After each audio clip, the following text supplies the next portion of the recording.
बिस्मिल्लाहिर्रहमानिर्रहीम। अस्सलाम वालेकुम नाज़रीन कराम, मैं हूं मखदूम शहाबुद्दीन और आप देख रहे हैं मेरा फेसबुक और यूट्यूब चैनल। उम्मीद करता हूं आप सब लोग बखैर वाफियत होंगे और जहां भी होंगे अपने अहले खाना समेत खुश भी होंगे और महफूज भी। नाज़रीन कराम, फौज हाई अलर्ट है, अस्पतालों में इमरजेंसी नाफिज कर दी गई है और समुद्री तूफान इस वक्त बिगड़ चुका है। कराची समेत कौन कौन सा शहर इस वक्त खतरे में है और समुद्री तूफान का जो फासला है पाकिस्तान के शहरों से वो कम होता जा रहा है। इस सब के अंदर बहुत सी सनसनी, बहुत सी फेक न्यूज़, इस तरह की बहुत सी चीज़ें जो हैं वो मार्केट में ऑलरेडी गर्दिश कर रही हैं। तो इस वीडियो के अंदर अभी तक की इस तूफान के हवाले से जो क्रेडिबल और एग्जैक्ट और असल इंफॉर्मेशन है वो मैं आपके सामने रखूंगा। और इस वक्त लोगों का हंगामी इनखला भी शुरू कर दिया गया है। 7-8 बड़ी इंपॉर्टेंट चीज़ें हैं इस तूफान के हवाले से। पाकिस्तान के तमाम शहरी जो हैं उन तक ये वीडियो पहुंचनी चाहिए ताकि जो एग्जैक्ट इंफॉर्मेशन है, जाहिर बात है कि लोग इसमें सनसनी भी फैला देते हैं, ज़्यादा डरा देते हैं, लेकिन जितना डरना होता है उतना भी डर जाना चाहिए, क्योंकि अपना जो कहते हैं ना कि हिफाजती इक़दामात बड़े ज़रूरी होते हैं। और आपसे मेरी ये दरख्वास्त होगी कि इस पैगाम को भी ज़्यादा से ज़्यादा शेयर करें और दुआ भी करें कि अल्लाह ताला इस तूफ़ान के जो असरात हैं उनसे पाकिस्तान को और पाकिस्तान के तमाम तर शहरियों को बिलखुसूस और ओवरऑल पूरी दुनिया में जहाँ जहाँ इंसान है उन सब को बिलअमूम इस तूफ़ान से अल्लाह ताला की ज़ात जो है वो महफूज रखे। मैं आपको यहाँ पर इसकी कुछ डिटेल्स दे देता हूँ। बहीरा अरब में समुद्री तूफ़ान बाइपर जॉय जो है वो इस वक्त मज़ीद शिद्दत इख्तियार कर गया है। हुकूमत सिंध ने तूफ़ान के पेश नज़र हिफाजती इक़दामात शुरू कर दिए हैं और हंगामी सूरत हाल से निपटने के लिए पाकिस्तान की जो आर्मी है, पाक फौज को भी अलर्ट कर दिया गया है। ठट्टा और बदीन के अस्पतालों में इस वक्त इमरजेंसी नाफिज कर दी गई है। वज़ीर आला सिंध मुराद अली शाह ने अपने बयान में कहा है कि समुद्री तूफान से निपटने के लिए फौज को हमने अलर्ट कर दिया है और तमाम इक़दामात की पूरी कोशिश कर रहे हैं। यानी फौज जो है वो 1 कॉल अवे है, किसी भी वक्त फौज को बुलाया जा सकता है। मुराद अली शाह ने यह कंफर्म किया है कि कोर कमांडर कराची और GOC हैदराबाद जो है उनसे राब्ते में है। तूफान से ज्यादा खतरा ठट्टा और बदीन में है। 800 तकरीबन आप कह लें कि इस वक्त 8 से 9,000 खानदानों को महफूज मकाम पर मुंतकिल करना पड़ सकता है। ये 8 से 9,000 लोग नहीं हैं, ये 8 से 9,000 खानदान हैं जिनका हुकूमत इस वक्त जायजा ले रही है। वज़ीर आला सिंध ने कहा कि हमने 3 अजला के कमिश्नर्स को हिदायत जारी कर दी है। तूफान के पेश नज़र हम तमाम इक़दामात की पूरी कोशिश कर रहे हैं और कमिश्नर कराची को बिल बोर्ड्स, इमारतों को महफूज बनाने के अहकामात भी जारी कर दिए गए। जाहिर बात है तूफान आता है और तूफान अपने असरात रखता है, लेकिन बिल्डिंग्स जो हैं उन्हें नुकसान पहुंचता है और इस तरह से चीज़ें होती हैं, दीवारें गिरती हैं, बिल बोर्ड्स गिर के बहुत ज़्यादा नुकसान कर सकते हैं। तो इन चीज़ों के लिए कह रहे हैं कि जी हम अपने पेशगी इक़दामात कर रहे हैं। अब कितने होते हैं, अल्लाह ताला से ये दुआ है कि हमारे हुक्मरानों को ये तौफीक हो और सही अंदाज में जो हिफाजती इक़दामात हैं, बाद की चीज़ें बाद में, और बाद के जो ज़ाहिर बात है कुदरत के आगे कितना कोई इंसान जो है वो आगे से रेजिस्ट कर सकता है, लेकिन ज़ाहिर बात है अल्लाह ने इंसान के हाथ में नीयत भी रखी है, कोशिश भी रखी है और कोशिश जो है हिफाजती इक़दामात करने की बहुत ज़रूरी है। समुद्री तूफान बाइपर जॉय के पेश नज़र शहरियों को सी व्यू जाने से रोकने के लिए जो पुलिस है उसने क्लिफ्टन से साल तक जाने वाली तमाम तर सड़कें जो हैं वो बंद कर दी हैं और सी व्यू के इतराफ के रिहायशियों को सर्विस रोड इस्तेमाल करने की हिदायत की गई है।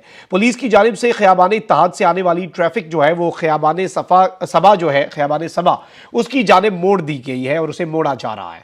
तो ये ज़रा कराची के शहरियों के लिए ये माइनर डिटेल्स हैं, लेकिन ये इंपॉर्टेंट थी, ये भी इस वीडियो के जरिए आपके सामने रखना ज़रूरी है। समुद्री तूफान बाइपर जॉय के पेश नज़र होने वाली किसी भी हंगामी सूरत हाल से निपटने के लिए जो इंपॉर्टेंट इलाके हैं जहां पर नुकसान अल्लाह ना करे लेकिन जो रिस्क पे हैं इलाके वो ठट्टा और बदीन है, जहां के अस्पतालों में इमरजेंसी नाफिज कर दी गई है और इसके अलावा तमाम तर सरकारी मुलाजमीन की छुट्टियां इस वक्त मनसूख कर दी गई हैं। महकमा सेहत और KMC अस्पताल हाई अलर्ट कर दिए गए हैं, जबकि DMCs और कंटोनमेंट्स जो हैं उन्हें बिल बोर्ड्स हटाने की हिदायत कर दी गई है। यानी जो म्यूनसिपल कॉरपोरेशन है और जो कंटोनमेंट बोर्ड्स होते हैं कैंट के एरियाज के अंदर, उन्हें तमाम तर बिल बोर्ड्स हटाने की हिदायत की गई है।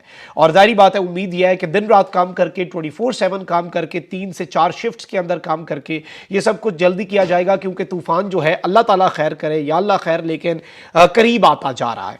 इमदादी सरगर्मियों में हिस्सा लेने के लिए पाक फौज के एहलकार जो है वो भी पहुंच चुके हैं, जबकि जजायर से मकीनों को रेस्क्यू करने, खतरनाक इमारतों से रिहायशियों की नकल मकानी और महफूज मकामात पर मुंतकिली और तमाम डिप्टी कमिश्नर्स को रिलीफ कैंप्स कायम करने की हिदायत भी कर दी गई है। National disaster management authority NDMA की जानिब से मुतलका इदारों को मकामी जुबान में समुद्री तूफान से मुतल्लिक आगाही मुहिम की हिदायत भी की गई है और इसीलिए मैंने आपसे भी ये दरख्वास्त की कि इस इंफॉर्मेशन को जो इंतहाई क्रेडिबल और कंफर्म्ड इंफॉर्मेशन है जो मैं आपके सामने रख रहा हूं।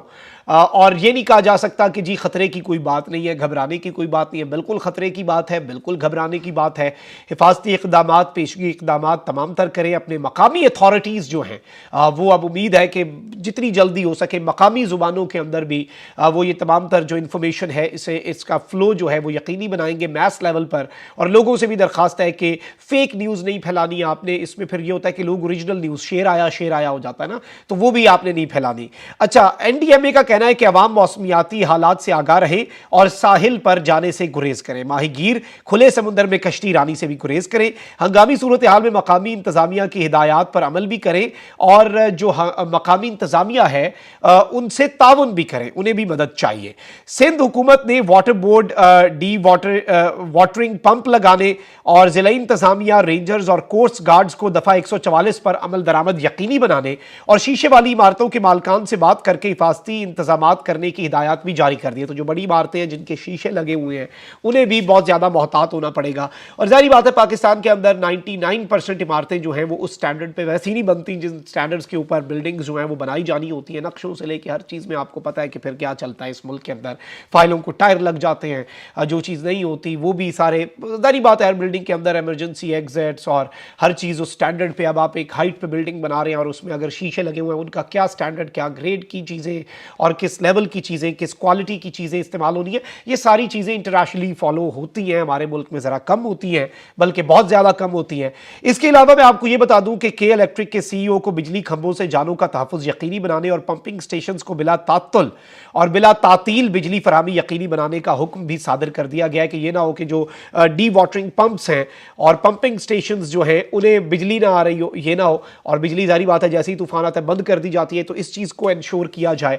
और ऑब्वियसली आपको पता है कि जो पानी से बचते हैं उन्हें बिजली पकड़ लेती है ऐसे हालात के अंदर। इसके अंदर जारी बात है ये वैसी चीज़ें जो हैं के इलेक्ट्रिक और जितने महकमे, ये अभी की करने की नहीं, ये आम दिनों के करने की भी हैं। लेकिन चलें, अभी अगर एक्टिव हो रहे हैं तो अच्छी चीज़ है, अहकामात हो रहे हैं, लेकिन ये अहकामात इन पर अमल दरामद होता हुआ भी नजर आए तो ज़्यादा बेहतर है। समुद्री तूफान के पेश नज़र कमिश्नर कराची ने भी शहर भर से बिल बोर्ड्स और साइन बोर्ड समेत इश्तिहारी मवाद हटाने का हुक्म दे दिया है। ताहम कई मकामात पर बिल बोर्ड्स ताहाल नहीं हटाए गए। ये अलार्मिंग डेवलपमेंट है। शहर में जगह जगह आवेजा बड़े बड़े बिल बोर्ड्स किसी भी हादसे का सबब बन सकते हैं। यह भी एक अलार्मिंग चीज है। महकमे मौसमियात की पेशगोई है कि 80 से 120 किलोमीटर फी घंटा की रफ्तार से हवाएं चल सकती हैं। आंधी और शदीद बारिश का भी इम्कान है जिनके सबब ये बिल बोर्ड्स गिरने का खतरा है। ताहम इंतजामिया जो है उसकी जानिब से कमिश्नर कराची के अहकामात पर ताहाल अमल होता दिखाई नहीं दे रहा। This is very alarming. ये जितनी चीजें मैंने बताई कितनी अच्छी लग रही थी सुन के आपको कि जी ये इस चीज का भी हुक्म दे दिया गया, ये भी अहकामात दे दिए गए, लेकिन उन पर उस तरीके से अमल दरामद जो है वो होता हुआ नजर नहीं आ रहा। समुद्री तूफान जो है उसके बाइस कराची में जो हवाएं हैं वो पेशगोई भी है। सिविल एविएशन अथॉरिटी ने कराची एयरपोर्ट पर पेशगी इकदाम जो है उनकी भी हिदायत कर दी है। CAA जो सिविल एविएशन अथॉरिटी है उसके शोबा एयर साइड ने मुतलका इदारों को अलर्ट कर दिया है।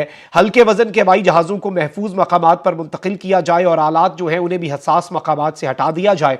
अलर्ट में कहा गया है कि जहाजों से परिंदों को दूर रखने के लिए इजाफी बर्ड शूटर्स तैनात किए जाएं। रनवेज के इतराफ हर किस्म के गढ़ों को भरने का काम फौरी तौर पर मुकम्मल किया जाए। अब ये चीजें वैसे बड़ी इंपॉर्टेंट हैं, लेकिन ये इतनी जल्दी ये आम दिनों में भी होनी चाहिए। महकमे मौसमियात की एडवाइजरी क्या है ये भी सुन लें, इसकी भी डिटेल्स ले लें। महकमे मौसमियात की जानिब से जारी करदा एडवाइजरी के मुताबिक यह सिस्टम कराची से 600 किलोमीटर, ठट्ठा से 580 किलोमीटर और बाड़ा से 710 किलोमीटर दूर मौजूद है। तूफान के पेश नजर कराची में बुध 14 जून से समुद्र में तुग़यानी का इम्कान है। माहीगिरों को खुले समुद्र में ना जाने की हिदायत है। महकमे के मुताबिक तूफान के असरात के नतीजे में कराची में 13 जून से 16 जून के दरमियान गरज चमक के साथ तेज बारिश और शदीद तरीन आंधी का इम्कान है। हैदराबाद, टिंडू मोहम्मद खान, टिंडू अला यार, मीरपुर खास में भी 13 से 16 जून के दरमियान तेज हवाएं गरज चमक के साथ बारिश मुतवक्के है। 13 से 17 जून को ठट्ठा, सजावल, बदीन, थरपारकर और उमरकोट में गरज चमक के साथ आंधी का इम्कान है। महकमे मौसमियात का कहना है कि समुद्री तूफान मजीद शिद्दत इख्तियार कर चुका है। साइक्लोन ट्रैक फिलहाल शुमाल मशरकी है। आज दोपहर तक साइक्लोन शुमाल मगरिब की तरफ थोड़ा सा आगे बढ़ा है। साइक्लोन लैंडफॉल जनूब मशरकी सिंध या गुजरात रीजन के दरमियान कहीं मुतवक्के है। आने वाले दिनों में साइक्लोन के ट्रैक में मजीद तब्दीलियां मुतवक्के हैं। अल्लाह ताला से ये दुआ है कि ये दुनिया भर में जिधर भी हो वहां पर लोगों की हिफाजत हो, लोग जो है वो वहां पर सेफ एंड साउंड रहे। लेकिन ऑब्वियसली खदशात खतरात जो हैं वो इस वक्त मंडला रहे हैं। फौज को हाई अलर्ट कर दिया गया है, इमरजेंसी इस वक्त नाफिज है और उम्मीद है कि ये आज का दिन बड़ा इंपॉर्टेंट है, आज की रात, क्योंकि कल से खतरात जो है वो बहुत ज़्यादा बढ़ जाएंगे और 13 जून से 17 जून तक ये चीज़ें हैं। और ये तो इस तूफ़ान के आप कह लें कि तूफ़ान के पेश नज़र ये जो चीज़ें हैं ये हो सकती हैं, और तूफ़ान के पेश नज़र जो आंधी, सैलाब, बारिश, ये सारी चीज़ें। लेकिन अगर अल्लाह ना करे तूफ़ान जो है उसके लिए दुआ करें अल्लाह ताला के। ज़ाहिर बात है अल्लाह ताला से दुआ जो है वो बड़ी ताकत रखती है, चाहे आप उन मुतासरा इलाकों के करीब हैं या नहीं हैं। इस इंफॉर्मेशन को ज़्यादा से ज़्यादा शेयर करें और दुआ बहुत ज़्यादा करें अल्लाह ताला के हुजूर सरबसजूद हो के, जिस तरह से भी आप कर सकते हैं दुआ, क्योंकि दुआ में बहुत ज़्यादा असर होता है। अल्लाह ताला पाकिस्तान को इस तबाही से, पहले ही इतने मसाइल हैं हमारे मुल्क के अंदर, पहले ही हमारे मुल्क के अंदर गुर्बत, बेरोज़गारी, महंगाई, मुआशी अदम इस्तेहकाम, सियासी अदम इस्तेहकाम, हफ्ज़दा माहौल, फ्रीडम ऑफ एक्सप्रेशन कर्टेल हो रही है, बंदे पकड़े, पता नहीं क्या कुछ हो रहा है। यकीन माने दिल पहले ही रोता है और दिल पहले ही इतना कुड़ता है कि अब मजीद किसी चीज़ के हम मुतहम्मिल हो ही नहीं सकते। हमने इतना कुछ देख लिया। अल्लाह ताला से बस ये दुआ है अल्लाह ताला हमारे मुल्क पाकिस्तान के ऊपर रहम करे, पाकिस्तान की सलामती, पाकिस्तान के अंदर लोगों की सलामती, एक भी शख्स जो है वो इन सब के अंदर अफेक्ट ना हो। एक शख्स की मौत आपको पता है कि पूरा ख़ानदान उजड़ जाता है। सब की अल्लाह ताला हिफाजत फरमाए। अपना बहुत ख्याल रखें। अल्लाह निगहबान। पाकिस्तान जिंदाबाद।